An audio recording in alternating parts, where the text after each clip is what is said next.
Method of sections. The first step is the same as the method of joints. We draw the free body diagram and use the equilibrium equations to solve the reaction forces. Next, we make an imaginary cut through the members of interest in our truss, and we draw the internal forces in the cut members. The internal and external forces must be in equilibrium, and so we can apply the equilibrium equations to solve the internal forces. When choosing how to cut your truss, remember that we only have 3 equilibrium equations.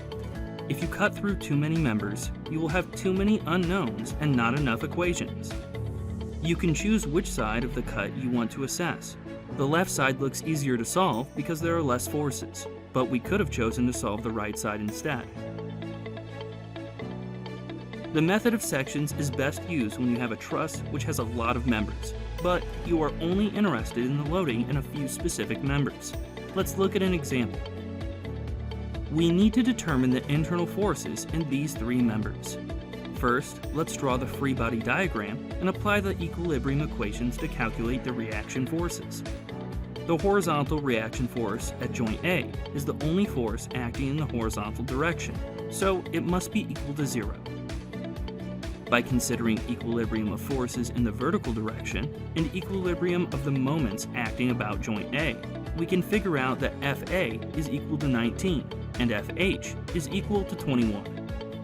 Next, let's make our imaginary cut through members FD, FE, and GE and draw the internal forces. Like we did earlier for the method of joints, we will assume that all unknown forces are tensile. Next, we just need to apply the equilibrium equations. The force in member FE is the only unknown force with a component in the vertical direction, so that's a good place to start. The diagonal members are all at 45-degree angles, so by considering equilibrium in the vertical direction, we get that the force in member FE is equal to 12.7 kilonewtons. Now let's consider equilibrium of moments acting about joint F.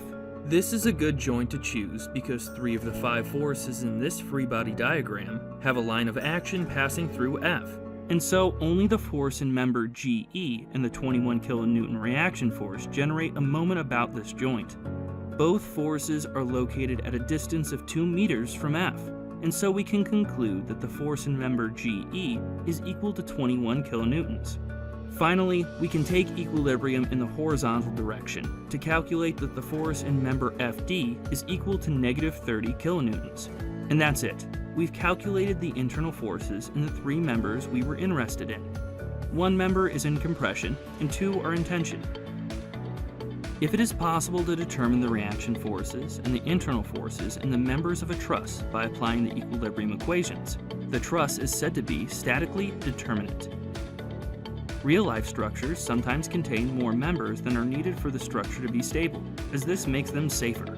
This means we may not be able to apply the method of joints or the method of sections, because we have too many unknowns and not enough equilibrium equations, either to determine the reaction forces or to determine the internal forces within the truss. These trusses are said to be statically indeterminate, and would need to be solved using other methods like the force method or the displacement method, which I won't get into in this video.